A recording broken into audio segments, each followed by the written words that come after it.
Okay, this morning we're working a fish we almost lost in the winter storm. It's Copadichromis borleyi. Uh, we ended up in the breeding colony with one male and 11 females. We got 190 juveniles out. Uh, we had some what we call BRUs, breeders unsexed, and out of those I pulled 15 additional females.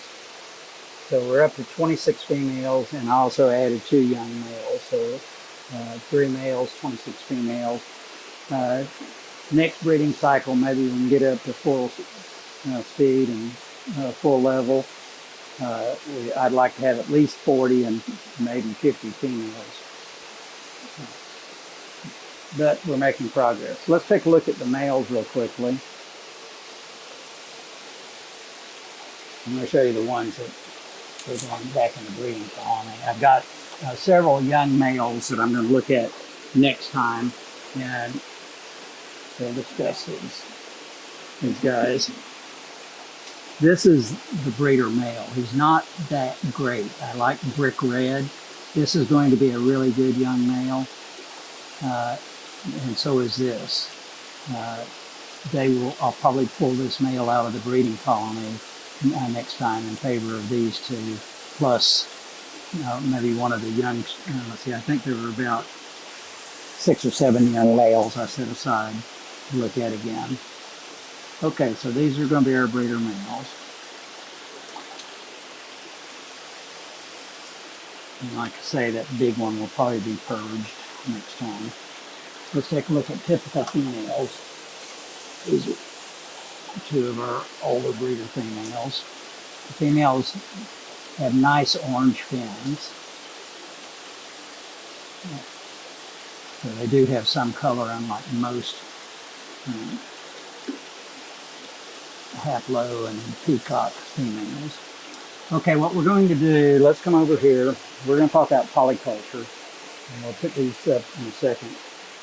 These are snails that Susie pulled out of the 300. Well, I netted them out. She's going to sort them, put adults back in the vat, and put little ones in a vat to sell. Looks easily several hundred.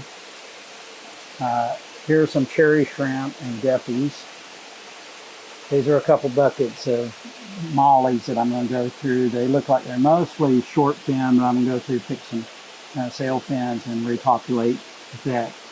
We found that we can raise mollies, a swordtailed platy, obviously mystery snails, feeder guppies, and cherry shrimp in with cichlids. And we're going to go over to the other greenhouse now and set up their vat, and I'll show you how that polyculture works. And show you the 2 plants we polyculture along with the fish in the 300-gallon breeding vat. Okay, we'll be back in a minute. Okay, this is their 300-gallon vat. We're in greenhouse 2. It's 2C6. Let's talk about a couple of things on it real quickly, Susan. Okay. See that thing is a cluster of saran wrap. There's a crack in this vat, and I found that about nothing glues those cracks. You see over here on the other side there's a weld. Here. That's where either Carl or Swami welded it, and they weld it by cutting off some of the lip, and that's the only thing that sticks to this stuff is itself. Pond liner tape peels off. Everything we tried doesn't work. The saran wrap works by stopping it up. And I really ought to pull this vat out, substitute one that's been welded, and have Swami weld it, but Swami's not here today. So, and besides, the saran wrap's been working. Okay, so what we do here, let's talk about things. You see around the edge, there's a cherry shrimp on top of that snail here. In fact, there are a couple babies there. I don't know if you can see them or not. There's one adult cherry shrimp and a couple babies, and there are cherry shrimp all around the outside.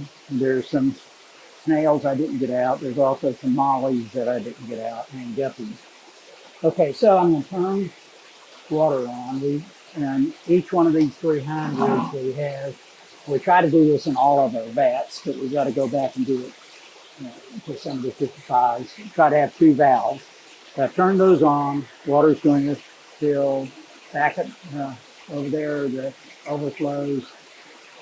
An interesting thing happens when you have overflows like that aren't strained. You select for fish that won't go over a waterfall. Any that go over are lost to the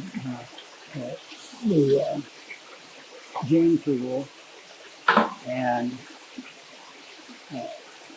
don't leave their genes. And apparently that behavior is controlled by genes. Fish like us have between 30 and 35,000 genes. Each one of those codes for a protein. Those proteins meet up with each other. Some become enzymes and they build us. Okay, so what I'm going to do here is put 2 cages in here. We call these fry cages. They're up on legs so the fish can swim underneath. Some fish like be under something, especially some of the Malawi cichlids. Put 2 cages in each one. Now, one of these cages I'm going to put Naha grass. Naha, Guadalupensis, or guppy grass. And I'm just going to dump it in there. We sell a lot of that stuff. So that's one thing with polyculture. In the other vat, I'm going to put in 2 cichlid hotels.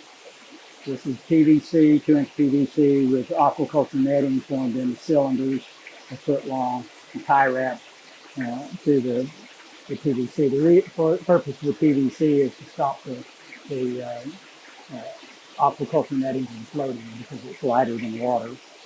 So I put those 2 in there. Then I've got some hornwort here. I'm going to put a little bit of hornwort in the fry cage. Some of it I'm going to put out here, and the rest of it I'm going to feed to the horses. The horses love hornwort. We put some 40-gallon troughs out filled with water, and I'll put 100 pounds of hornwort a day in there, and they'll eat it. Okay, this is a paracichlid hotel strapped together with a hook. By the way, this is great stuff. This is, what is it called, Susie? Craft wire. That Susie orders, and it is fantastic. It doesn't rust. It stays soft.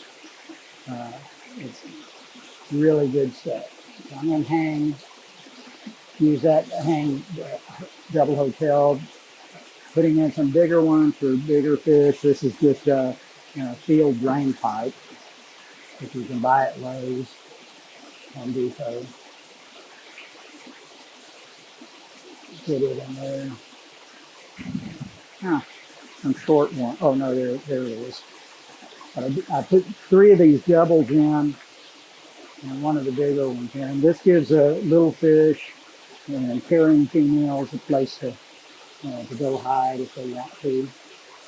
Okay, now I'm going to go ahead and dump there are a lot of cherry shrimp in there already. I'm going to go ahead and dump these and the guppies in. So I got them out. And I'm going to go ahead and put these in, and we'll put the last thing in.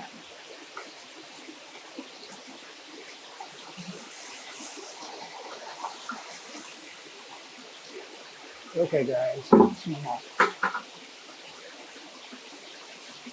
Unfortunately, I pulled them into the plant. Okay, we don't start the other. Okay, last thing, when I netted this vat out, I caught 2 Plecostomus. We try to keep a Plecostomus in each vat, and I'll go over why in a minute. Here's one of them. The other one I need in a vat that doesn't have them. We try to keep 2 in each vat, but we lost a bunch of them during the winter storm. There's another one in here, and I'll carry him out. And here he is. You can see that's guppy grass being polycultured. Okay, so in this vat, we currently have mollies, short fins, which I really don't need. I'm going to convert those to long fins at some point. We have cherry shrimp. We have mystery snails. Susie's going to pick about a dozen to 20 nice adults to put back in here. We have 2 different types of plants, guppy grass and hornwort. We sell a lot of both of those. But we don't sell of hornwort. We feed to our horses and put on our compost piles as worm food. Now, let me tell you why I put a Plecostomus in here. Down here. This is mown. That's all over the bottom. It's about 2 inches deep on the bottom of the vat. When we clean 55-gallon vats, like those white ones over there, we use a fine brine shrimp net to net most of it out. We don't try to get it all out because it's loaded with beneficial bacteria, nitrifying bacteria, paramecium for little fish to eat, all kinds of microorganisms, scuds. But we used to try to net out the 300s. That was a lot of labor.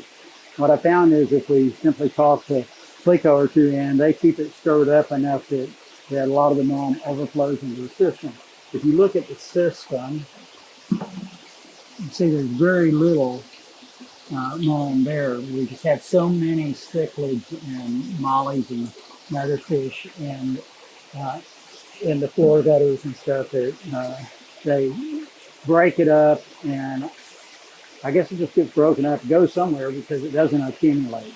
Now, the only place that mold accumulates is in the vats. Like I say, in the 55s, we take it out, not all of it, but a lot of it, and put it on our worm beds and compost piles. Makes great soil. In the 300s, we pretty much leave it alone, let the Plecos kind of stir it up. There is a lot of food in there for the fish, and like I say, beneficial microorganisms. We do no mechanical filtration, no chemical filtration, no UV, no anything except for these plants.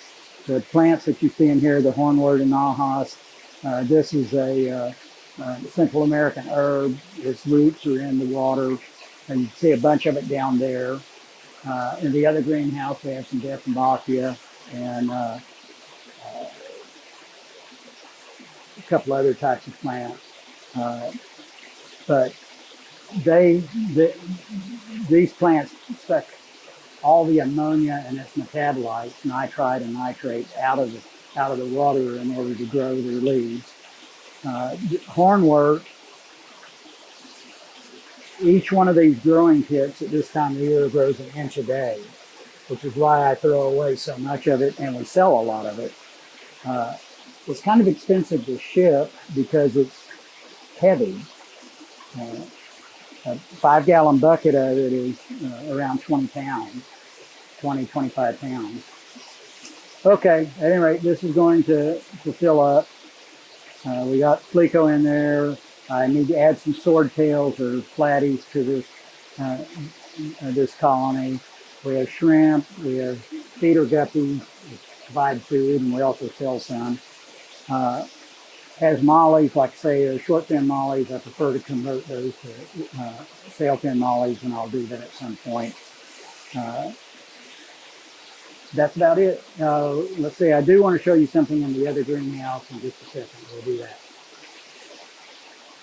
Okay, we're back in greenhouse 1, and we're always looking for some way to get more revenue out of the same floor space. And we thought aquaponics. I mean, take a look at, by the way, that is called Ohasanta. It's Piperoridum. That's a member of the pepper family from Central America. In Austin and Houston, the bigger of those leaves would bring 50 cents to $1 a piece. There's some nice ones down there. We're not in Austin or Houston. Although there was somebody shipping the leaves via FedEx, we haven't done that. This is an experiment. That's a piece of styrofoam that fortunately came with pre-drilled holes in it, and that's basil. I just stuck some, we have pots of basil that Susie uses for cooking, and if they get a little bit leggy, I chopped off some of the top ones so they can bush out some, and just dropped them in there. They have really nice roots.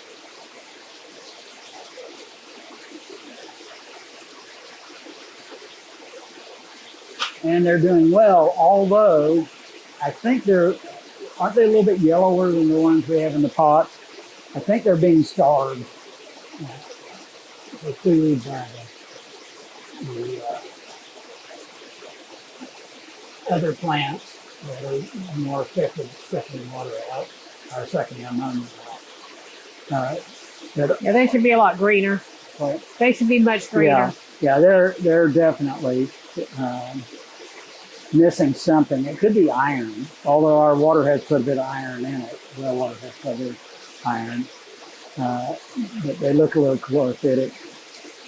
Anyway, we'll have to taste of the leaves, see if they taste good. In fact,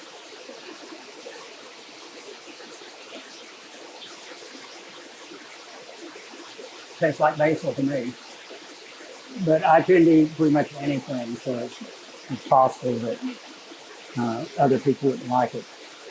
The plant behind there is a red mangrove that they're getting rid of because they're host to a really nasty little moth whose larva, whose caterpillar, is locally called an asp, and it stings like mad.